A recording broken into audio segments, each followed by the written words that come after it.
सबसे पहली जानकारी, जैसा आप जानते हैं कि भारत और पाकिस्तान के सीमा, जो भारत पाकिस्तान की सीमा है, इसकी सुरक्षा पर्टिकुलरली बॉर्डर सिक्योरिटी फोर्स को दी हुई है, जो कि एक अर्धसैनिक बल है।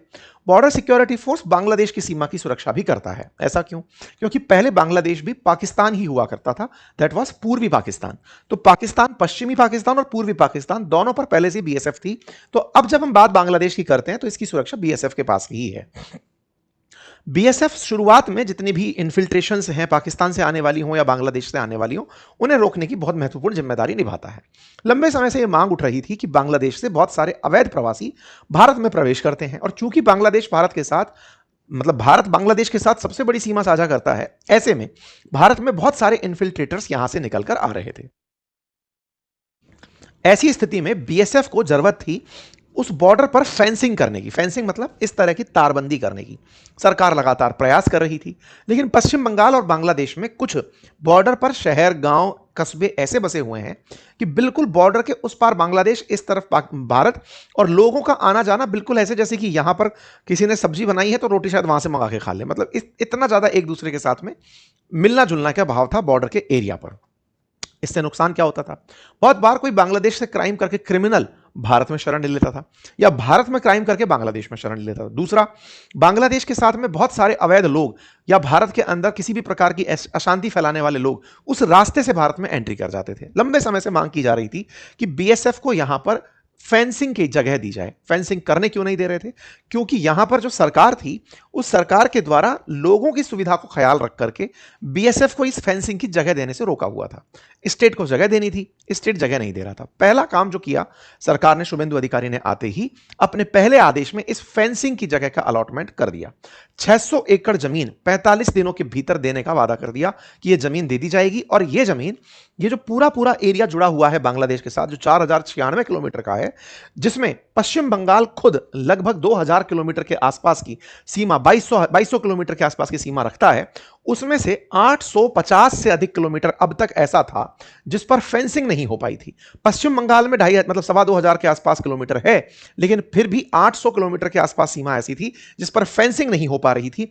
उस फेंसिंग को अब आगे बढ़ा दिया गया है। अच्छा, केवल क्या इतना ही इशू है? नहीं, इशू यह भी है कि इस फेंसिंग के साथ साथ पश्चिम बंगाल और बांग्लादेश में जिस तरह से सुंदरबन डेल्टा फैला हुआ है, मार्शी लैंड फैली हुई है, दलदल फैला हुआ है, गंगा का और हुगली का पूरा क्षेत्र बना हुआ है, उसके चलते भी फेंसिंग में दिक्कत आती थी। यानी कि एक ऐसा क्षेत्र भी था जहां पर आप फेंसिंग कर नहीं सकते थे। जिस जगह पर आप फेंसिंग नहीं कर सकते थे उसे 174.5 किलोमीटर आंका गया, यानी कि नॉन फिजिबल गैप माना गया कि यहां पर खंबे गाड़ नहीं सकते। तो क्या करें? हो सकता है कि कोई उन मार्शी लैंड से घुस करके चला आए, यानी कि कोई अवैध प्रवासी हो सकता है उन तटों में से तैरते हुए चला आए। तो यह डिसाइड किया गया है कि उन क्षेत्रों में मगरमच्छ और सांप छोड़ दिए जाएंगे। मतलब 865 किलोमीटर जो अब तक लेफ्ट था, जिसको पश्चिम बंगाल सरकार दे नहीं रही थी, जमीन नहीं दे रही थी, उस जमीन में अब फेंसिंग तो होगी ही होगी, और जो नॉन फिजिबल क्षेत्र है लगभग 174 किलोमीटर का, उसमें स्नेक और मगरमच्छ छोड़ने की प्लानिंग कर ली गई है। इससे क्या होगा? इससे उधर से चलता हुआ व्यक्ति इधर और इधर से चलता हुआ व्यक्ति उधर नहीं जा सकेगा। और लगातार अन्य जो राज्य हैं उनसे भी कवायद करके चेक किया जा रहा है कि कैसे इस सुरक्षा को सुनिश्चित किया जा सके। फेंसिंग का काम शुरू किया जा रहा है, और जो अवैध रूप से बसे हुए लोग हैं उनकी पहचान करके, चिन्हित करके उन्हें बीएसएफ को सौंपा जाएगा। बीएसएफ फिर उन्हें उस तरफ बांग्लादेश की जो बॉर्डर सिक्योरिटी है उसको पकड़ा देगी कि साहब इसे लो और अपने साथ लेकर चले जाओ। अब यह काम कैसे होगा? देखो, कुछ दिन पहले ही, आपको मालूम है, कुछ साल पहले ही भारत में सिटीजनशिप अमेंडमेंट एक्ट आया था, जिसके अंदर बांग्लादेश, पाकिस्तान, अफगानिस्तान जैसे देशों में गैर मतलब मुसलमानों को छोड़ करके वो लोग जिन पर ज्यादतियां हुई धर्म के आधार पर, हिंदू, मुस्लिम, सिख, ईसाई, पारसी, जिन पर ज्यादतियां हुई और वो उन देशों से निकलकर भारत में शरण प्राप्त करने आ गए थे दिसंबर 2024 से पहले, तो उन्हें अपने देश में यानी भारत में नागरिकता देना, और उसके अलावा अगर कोई आ गया है तो उसे वापस भेज देना। इनडायरेक्ट मीनिंग यही था। वो जो सिटीजनशिप अमेंडमेंट एक्ट था वो पश्चिम बंगाल में अप्लाई नहीं हो रहा था। मतलब देखिए, बांग्लादेश के साथ जो बॉर्डर लगा था उस बॉर्डर पर से आवागमन तो चल ही रहा है, प्लस सिटीजनशिप अमेंडमेंट एक्ट पश्चिम बंगाल में लागू नहीं हो रहा था। सिटीजनशिप अमेंडमेंट एक्ट लागू नहीं था तो जो लोग यहां पर अवैध रूप से बांग्लादेशी आकर बस गए थे, जिनकी पहचान भी कर ली जाए तो उनको किस कानून के आधार पर वापस भेजा जाए वो एग्जीक्यूट नहीं हो पा रहा था। तो दूसरा काम जो पश्चिम बंगाल में वर्तमान सरकार ने किया वो सीएए को लागू कर दिया और यहां से तुरंत प्रभाव से इन्हें वापस भेजा जा सकेगा।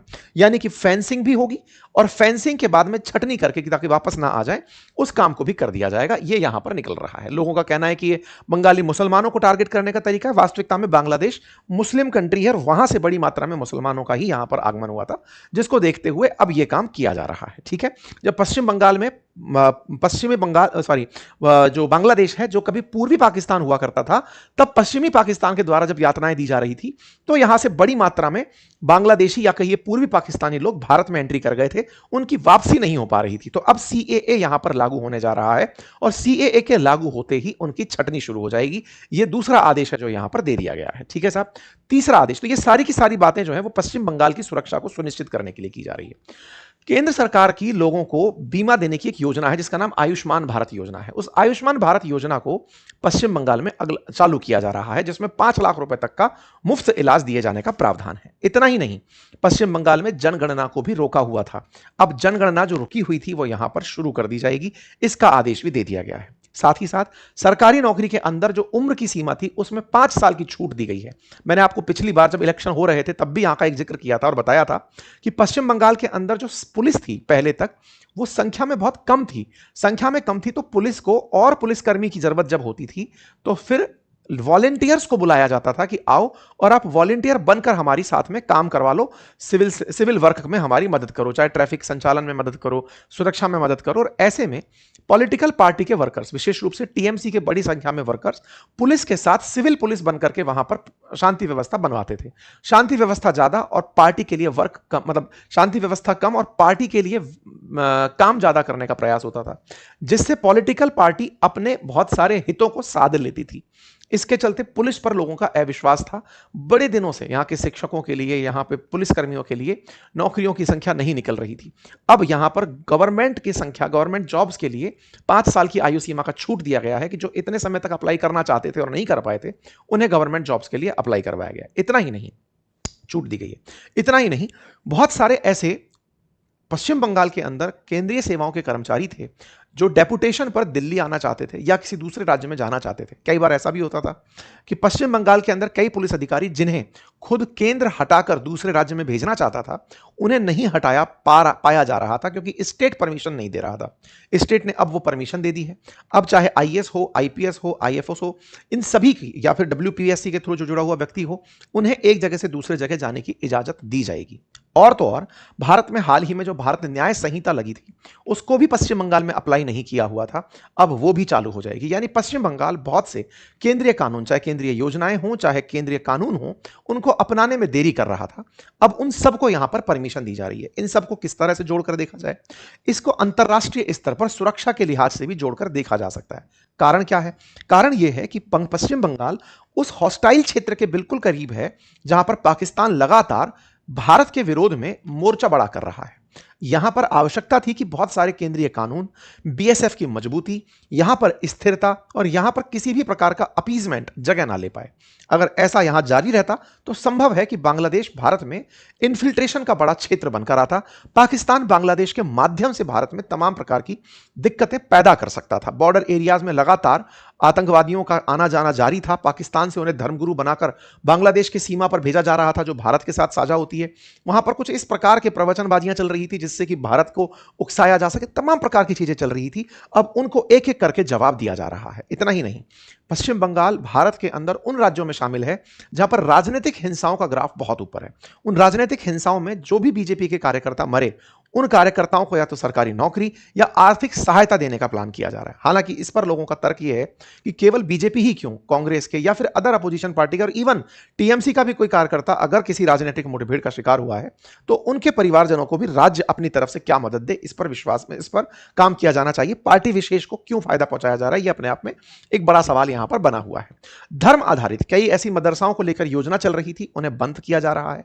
अन्नपूर्णा योजना यानी महिलाओं के लिए 1 जून से अन्न अन्नपूर्णा योजना शुरू होने जा रही है, जिसमें उन्हें हर महीने 3,000 रुपए की आर्थिक मदद मिलेगी। कुछ इस तरह की योजनाएं, साथ ही साथ कुछ ऐसी नियुक्तियां जो टीएमसी के राज में हो गई थी, उन्हें रद्द किया जा रहा है और गौ हत्या पर नया नोटिस जारी किया गया। अभी क्या है, बकरीद आने वाली है और यहां पर पब्लिक के अंदर, भीड़ के बीच में या फिर लोगों के सामने ही गौवंश की, भैंस वंश की या फिर मवेशियों की हत्या उस त्योहार के अवसर पर की जा रही थी। इस पर सरकार के द्वारा रोक लगाई गई है।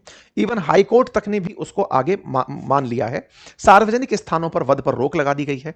वधशालाओं का ही उपयोग करने के लिए कहा गया है और फिटनेस सर्टिफिकेट बिना पशु चिकित्सक के अगर कोई भी इस तरह से पशु में गाय, बैल, भैंस आदि का वध करता है तो उसे प्रॉपर तरीके से फिटनेस सर्टिफिकेट लेकर ही इस कार्य को अंजाम देना होगा। मतलब ये काम करने के लिए स्लॉटर हाउस के पास फिटनेस सर्टिफिकेट चाहिए होगा।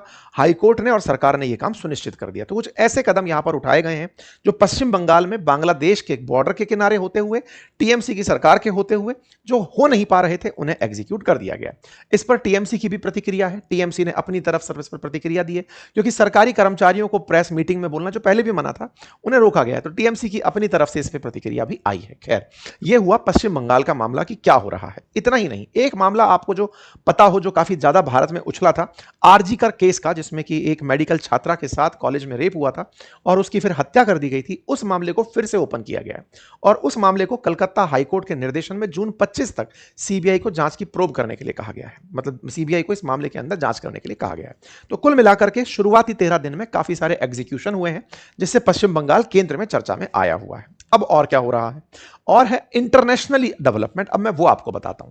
भारत के पूर्व में बैठा पाकिस्तान, जो कि पहले पाकिस्तान पूर्वी पाकिस्तान था, अब वो बांग्लादेश है। लेकिन वो जो काम कर रहा है वो कहीं ना कहीं इससे और इससे बोले तो चाइना से प्रभावित होकर कर रहा है। भारत के अंदर जैसे ही पश्चिम बंगाल में सरकार बनती है शुभेंदु अधिकारी की, तो शेख हसीना की पार्टी की तरफ से उन्हें बधाई प्रेषित की जाती है।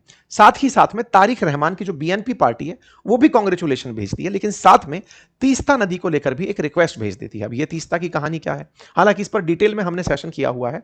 भारत से एक नदी है जो कि बांग्लादेश में बहती है, लेकिन पश्चिम बंगाल भी उसमें अपना पानी का हिस्सा चाहता है, जिसको लेकर के भारत और बांग्लादेश के साथ साथ बांग्लादेश के इंटरेस्ट के खिलाफ पश्चिम बंगाल भी अपना इंटरेस्ट रेज करता रहा है।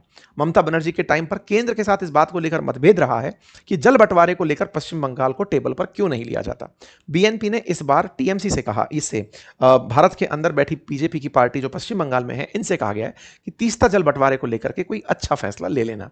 अब देखना होगा कि तीस्ता जल बंटवारे में किस तरह से समझौता भारत अपने हित में करता है। इसके अलावा तारिक रहमान जो यहां पर वर्तमान में मतलब प्रधानमंत्री बने हैं, वो अपनी पहली विदेश यात्रा के लिए चाइना जा रहे हैं। ऐसा 19 मई को इंडिया टुडे के अंदर प्रकाशित हुआ। अब इसकी कोई पूर्ण सूचना नहीं आई है, लेकिन कुड बी डेस्टिनेशन करके ये न्यूज छापी गई है। इसके पीछे का तर्क क्या है? अक्सर ये देखा जाता है कि भारत के आसपास जितने भी छोटे देश हैं, या फिर वो जो भारत को एज ए बिग ब्रदर देखते हैं, चाहे श्रीलंका हो, मालदीव्स हो, फिर चाहे बांग्लादेश, नेपाल, इनके प्रधानमंत्री पहली बार, क्योंकि इन्हें असल में आवश्यकता भारत की है। सोचकर देखने वाली बात है कि बांग्लादेश का 4000 से अधिक किलोमीटर बॉर्डर भारत के साथ साझा होता है, तो रियल में उसको भारत की जरूरत है। लेकिन अगर उस स्ट्रेस के बावजूद भी वो चाइना को प्रेफर करते हैं, तो ये भारत के लिए चिंता है। मतलब भारत को किनारा छोड़ के, हाशिए पर रख के वो अगर चाइना की यात्रा पर जाते हैं, तो ये दर्शाता है कि प्रायोरिटीज क्या है। हालांकि बीएनपी का पहले भी इतिहास यही रहा है। जो बांग्लादेश के अंदर तारिक रहमान की पार्टी है, इनकी माताजी जब पीएम हुआ करती थी, उनके भी इंटरेस्ट चाइना के साथ जुड़े रहे हैं। उन्होंने पाकिस्तान को कभी तवज्जो इतनी नहीं दी थी। बीच में जो मोहम्मद यूनुस आए थे, इन्होंने पाकिस्तान को टेबल पर ला दिया था चाइना के साथ साथ। खैर, फिलहाल के लिए तारिक रहमान आने वाले समय में चाइना को प्रेफरेंस दे रहे हैं, यह मीडिया में खबर है। आने वाले समय में क्या होगा देखा